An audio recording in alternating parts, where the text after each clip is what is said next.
Hello friends, எல்லோரும் எப்படி இருக்கீங்க? இன்றைக்கி நம்ம வீடியோவில் 2 விதமான ஸ்நாக் ரெசிபி தான் பார்க்க போகிறோம். அதாவது கிருஷ்ண ஜெயந்தி வேறு வரப்போகுது. கிருஷ்ண ஜெயந்திக்கு பார்த்திங்கன்னா நம்ம கிருஷ்ணருக்கு நிறைய பலகாரங்கள் பார்த்திங்கன்னா பிரசாதமாக வைப்போம்.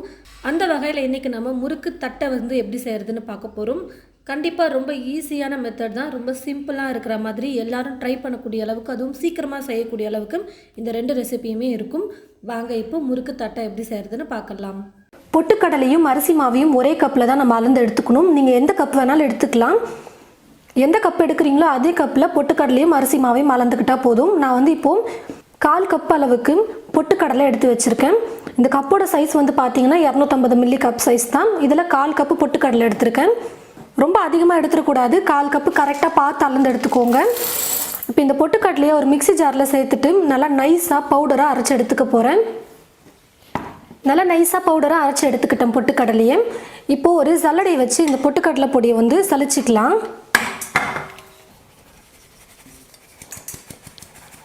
பொட்டுக்கடலை மாவை சலிச்சதுக்கப்புறமா இது கூடவே பொட்டுக்கடலை எடுத்த அதே கப்பில் 1 கப் ஃபுல்லாக நான் அரிசி மாவு எடுத்து வச்சுருக்கேன். நான் வீட்டிலேயே அரைச்ச பச்சை அரிசி மாவு தான் இப்போ யூஸ் பண்ணுறேன். நீங்கள் கடையில் வாங்கி கூட யூஸ் பண்ணிக்கலாம். இடியாப்ப மாவு இல்லைனா வெறும் அரிசி மாவு வாங்கி கூட நீங்கள் யூஸ் பண்ணிக்கலாம். பச்சரிசி மாவு 1 கப் அளவுக்கு சேர்த்துக்கிறேன். 1 கப் பச்சரிசி மாவுக்கு 1/4 கப் பொட்டுக்கடலை எடுத்துக்கிட்டிங்கன்னா கரெக்டாக இருக்கும். 1/4 கப்பு பொட்டுக்கடலையை அரைக்கும் போது கிட்டத்தட்ட ஒரு 1/2 கப் அளவுக்கு பொட்டுக்கடலை மாவு நமக்கு கிடைக்கும். அப்போ கரெக்டாக இருக்கும் அளவு. பொட்டுக்கடலை மாவையும் அரிசி மாவையும் நான் சலிச்சு எடுத்துக்கிட்டேன். இப்போ இது கூட 2 சிட்டிகை அளவுக்கு பெருங்காயத்தூள் சேர்த்துக்கிறேன். தேவையான அளவுக்கு உப்பு சேர்த்துடுறேன். 1/4 ஸ்பூனுக்கும் கொஞ்சம் குறைவாகவே ஓமம் எடுத்துருக்கேன். இந்த ஓமத்தை கையில் இந்த மாதிரி நல்லா உள்ளங்கையில் வச்சுட்டு நுணுக்கிட்டு சேர்த்துக்கோங்க. எள்ளு 1 ஸ்பூன் எடுத்துருக்கேன். கருப்பு எள்ளு. இந்த எள்ளையும் சேர்த்துக்கிறேன். எள்ளு ஆப்ஷனல் தான், இல்லைனா நீங்கள் ஸ்கிப் பண்ணிக்கலாம். ஆனால் எள்ளு சேர்த்து செய்யும்போது நல்லாயிருக்கும். கடைசியாக இது கூட வெண்ணெய் சேர்த்துக்க போகிறேன். வெண்ணெய் இல்லைனா நீங்கள் எண்ணெயை கூட சூடு பண்ணி 2 ஸ்பூன் அளவுக்கு சேர்த்துக்கோங்க. நம்ம எடுத்துருக்கிற மாவுக்கு 2 ஸ்பூன் எண்ணெய் சேர்த்தா கரெக்டாக இருக்கும். அதே மாதிரி வெண்ணெய் சேர்க்குறதா இருந்தாலும் 2 ஸ்பூன் அளவுக்கு வெண்ணெயை உருக்கிட்டு சேர்த்துக்கோங்க. நான் வெண்ணெயை உருக்காமல் சேர்க்குறேன். அதனால் 1 ஸ்பூன் அளவுக்கு எடுத்துருக்கேன். இப்போ இது உருக்கணும்னா 2 ஸ்பூன் அளவுக்கு வரும். இது ஃப்ரிட்ஜில் வச்சுருந்தீங்கன்னா 1 மணி நேரத்துக்கு முன்னாடி எடுத்து வச்சுருங்க. இப்போ இது எல்லாத்தையும் சேர்த்து நல்லா மிக்ஸ் பண்ணி விட்டுக்கலாம்.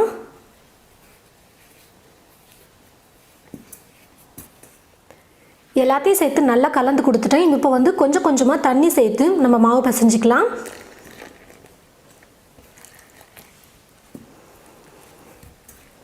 பாருங்கள் ஃப்ரெண்ட்ஸ், கொஞ்சம் கொஞ்சமாக தண்ணி சேர்த்து நான் மாவை நல்லா பிசைஞ்சு எடுத்துக்கிட்டேன். நல்லா நைஸாக மாவை பிசைஞ்சிக்கணும். மாவு பார்த்தீங்கன்னா முறுக்குக்கெல்லாம் ரொம்ப கெட்டியாக இருக்கக்கூடாது, கொஞ்சம் சாஃப்டாக தான் இருக்கணும். அதுக்காக ரொம்ப இலக்கமாக பிசைஞ்சிட்டிங்கன்னா ரொம்ப எண்ணெய் அதிகமாக குடிச்சிரும். இந்த மாதிரி விரலை வச்சு ப்ரெஸ் பண்ணும்பொழுது ஈஸியாக அப்படி உள்ளே போகணும். பாருங்கள், இதுதான் சரியான பதம். ரொம்ப கெட்டியாக பிசைஞ்சிட்டாலும் என்ன ஆகும்னு பார்த்தீங்கன்னா முறுக்குழாயில் போட்டு மாவை விட்டு நம்மளால் பிழியவே முடியாது. ரொம்ப கஷ்டமாக இருக்கும். இந்த மாதிரி ஈஸியாக விரலை வச்சு ப்ரெஸ் பண்ணும்போது மாவு உள்ளே போகணும். இதுதான் கரெக்டான பதம். பொட்டுக்கடலை முறுக்குக்கெல்லாம் பார்த்தீங்கன்னா மிளகாய் தூள்லாம் போட மாட்டாங்க காரத்துக்கு.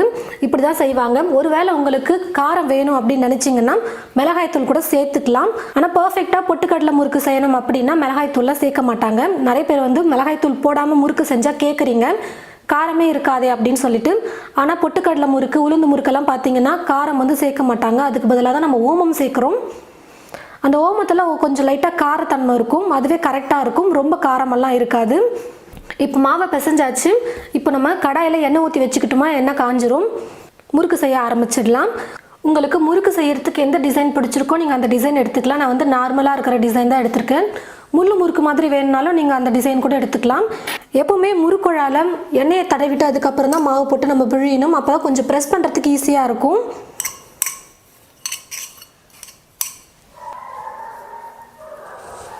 முறுக்குழாவை ரெடி பண்ணதுக்கப்புறமா மாவு நல்லா பிசைஞ்சிக்கிட்டு ஒரு முறை மாவு கொஞ்சம் கொஞ்சமாக எடுத்து உருண்டு பண்ணிக்கலாம்.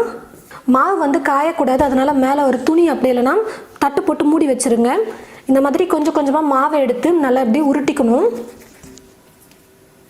மாவை நல்லா உருட்டிட்டு உள்ளே நான் முறுக்குழாக்குள்ளே போட்டுட்டேன். இப்போ இருக்கிற இந்த மாவு பார்த்தீங்கன்னா காயக்கூடாது. அதனால் இதுக்கு மேலே ஒரு தட்டு அப்படி இல்லைனா ஒரு ஈர துணி போட்டு மூடி வச்சுடுங்க.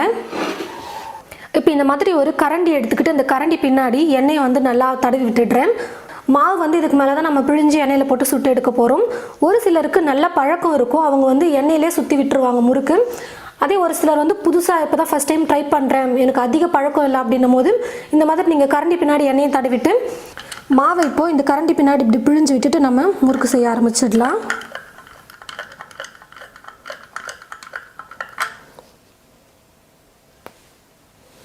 நல்லா இந்த மாதிரி ஓரங்களை அழுத்தி விட்டுக்கோங்க, அப்போ தான் முறுக்கு எண்ணெயில் போடும்போது பிரியாமல் வரும்.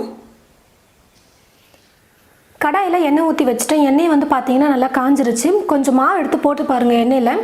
கொஞ்சம் மாவு எடுத்து எண்ணெயில் போட்டு பார்த்தோம்னா தெரியும் எண்ணெய் காஞ்சிருக்கா இல்லையான்னு சொல்லிட்டு. இப்போ கரண்டி பின்னாடி நம்ம பிழிஞ்சு வச்சுருக்கிற அந்த மாவை எண்ணெயில் சேர்த்துடலாம்.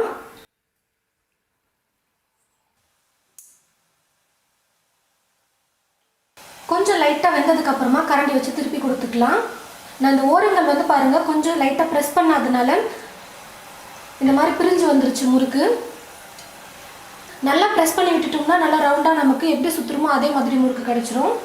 நல்லா பெரிய கடாயாக எடுத்துக்கிட்டிங்கன்னா 2 3 முறுக்காக கூட நம்ம செஞ்சு எடுத்துக்கலாம். சீக்கிரமாக செஞ்சிட முடியும். அப்பப்போ திருப்பி கொடுத்தோம்னா தான் 2 பக்கமும் முறுக்கு நல்லா வெந்து வரும். பாருங்கள் ஃப்ரெண்ட்ஸ், நம்ம முறுக்கு பிழிஞ்சு எண்ணெயில் போடும்போது எந்த அளவுக்கு நல்லா கொதிக்குது பாருங்கள். அதே முறுக்கு நல்லா வெந்துருச்சுன்னா இந்த மாதிரி கொதிக்கிறதெல்லாம் அடங்கிடும்.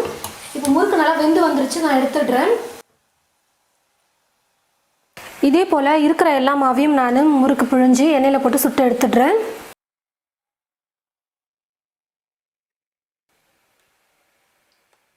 பொட்டுக்கடலை முறுக்கு நம்ம வந்து ரெடி பண்ணிட்டோம். ரொம்ப ஈஸி பொட்டுக்கடலை முறுக்கு செய்கிறது. நம்ம வீட்டில் அரைச்ச மாவு தான் யூஸ் பண்ணணும் அப்படின்னு இல்லை. கடையில் கூட நீங்கள் பச்சரிசி மாவை வாங்கிட்டு வந்து முறுக்கு செஞ்சுக்கலாம். அரிசி மாவோட பொட்டுக்கடலை வந்து கொஞ்சம் அதிகமாக சேர்த்துட்டோம்னா முறுக்கு வந்து உடஞ்சிரும் ரொம்ப. அது வந்து நம்ம கரெக்டாக பார்த்து தான் நம்ம சேர்த்துக்கணும். 1 கப் அரிசி மாவுக்கு 1/4 கப் பொட்டுக்கடலை கரெக்டாக இருக்கும். நீங்கள் கப்பில் கரெக்டாக அளந்து எடுத்துக்கோங்க. 1/4 கப்புக்கு மேலே 1 ஸ்பூன் 2 ஸ்பூன் அதிகமானால் கூட கண்டிப்பாக முறுக்கு வந்து உடஞ்சிரும். பாருங்கள், தொட்டதுன்னு அப்படியே உடையுது. அந்த அளவுக்கு நல்லா சூப்பராக முறுக்கு வந்திருக்கு மொறுன்னு. மாவு பிசையறதுக்கு ஒரு அகலமான பாத்திரம் எடுத்துக்கோங்க. இப்போ இந்த பாத்திரத்தில் 1 கப் அளவுக்கு பச்சரிசி மாவு சேர்த்துக்க போகிறேன். நீங்கள் கடையில் வாங்கின அரிசி மாவு கூட யூஸ் பண்ணிக்கலாம். நான் வந்து வீட்டில் அரைச்ச அரிசி மாவு தான். அதாவது பச்சரிசியை தண்ணியில் 1 மணி நேரம் நல்லா ஊற வச்சுட்டு தண்ணி இல்லாமல் வடித்து வெயிலில் வந்து காய வச்சுக்கோங்க. அரிசி நல்லா காஞ்சதுக்கு அப்புறமா அப்படியே எடுத்தோம்னா உடையணும் அரிசி. அந்த அளவுக்கு நல்லா காஞ்சதுக்கு அப்புறமா மிஷினில் கொடுத்து அரைச்சி சலிச்சு எடுத்து வச்சுக்கோங்க. இப்போ நான் அந்த மாதிரி தான் ரெடி பண்ணி வச்சுருக்கேன். இப்போ இந்த அரிசி மாவை சேர்த்துக்கிறேன். நான் எடுத்துருக்கிற மாவு வந்து பார்த்தீங்கன்னா ஒரு 150 கிராம் இருக்கும். உப்பு தேவையான அளவுக்கு சேர்த்துக்கிறேன். கொஞ்சமாக மஞ்சள் தூள், 1/2 ஸ்பூன் வெறும் மிளகாய் தூள் சேர்த்துக்கிறேன். காரம் உங்களுக்கு எவ்வளோ தேவையோ நீங்கள் அதுக்கு ஏற்றது போல் நீங்கள் சேர்த்துக்கலாம்.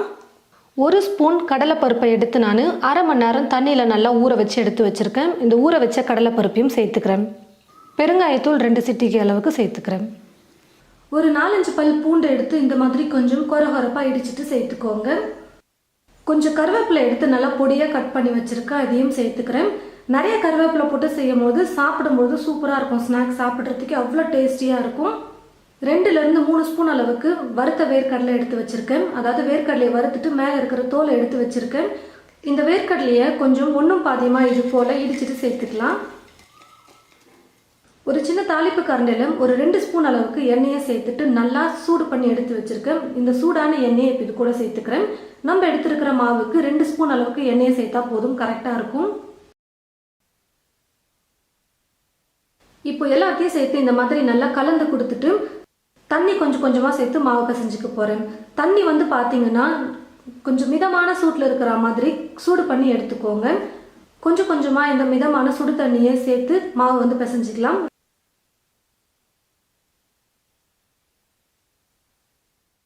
கொஞ்சம் கொஞ்சமாக தண்ணி சேர்த்து மாவை பிசைஞ்சு எடுத்தாச்சு. அதாவது கையை வச்சு இப்படி ப்ரெஸ் பண்ணிங்கன்னா நல்லா ஃப்ரீயாக வந்து உள்ளே போகணும் இந்த மாதிரி மாவு. இதுதான் கரெக்டான பதம். ரொம்ப கெட்டியாக பிசைஞ்சிட்டோம்னா நம்ம மாவை தட்டும் பொழுது விரிசல் விட்டுட்டே இருக்கும்.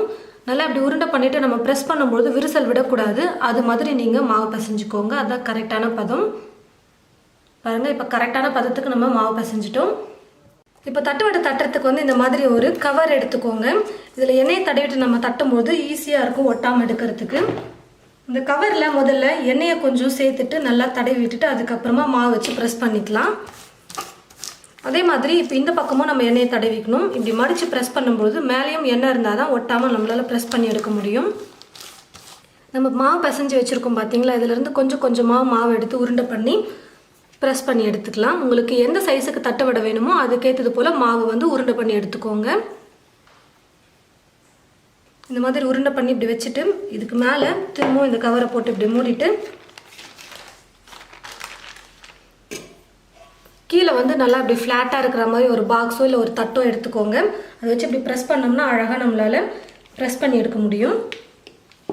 முடிஞ்ச அளவுக்கு நல்லா மெல்லிஸாக வந்து ப்ரெஸ் பண்ணி எடுத்துக்கோங்க. அப்போ தான் தட்டு வடை நல்லா மொறுமொறுன்னு இருக்கும். பாருங்கள், முடிஞ்ச அளவுக்கு இந்த அளவுக்கு நல்லா மெல்லிஸாக எடுத்துக்கோங்க. இந்த ஓரங்களில் ஒரு வேளை எக்ஸ்ட்ரா விரிசல் வந்ததுன்னா சும்மா கொஞ்சம் இப்படி லைட்டாக அட்ஜஸ்ட் பண்ணி விட்டிங்கன்னா அந்த விரிசல் எல்லாம் இல்லாமல் இருக்கும்.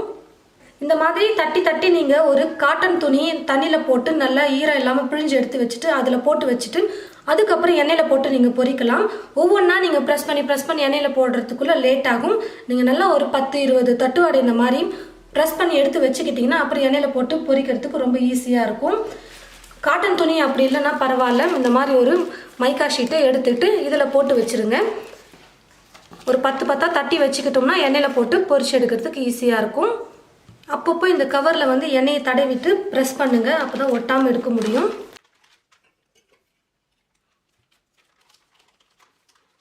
கடாயில் எண்ணெயை ஊற்றி வச்சுட்டு எண்ணெய் வந்து பார்த்திங்கன்னா நல்லா காஞ்சிருக்கு.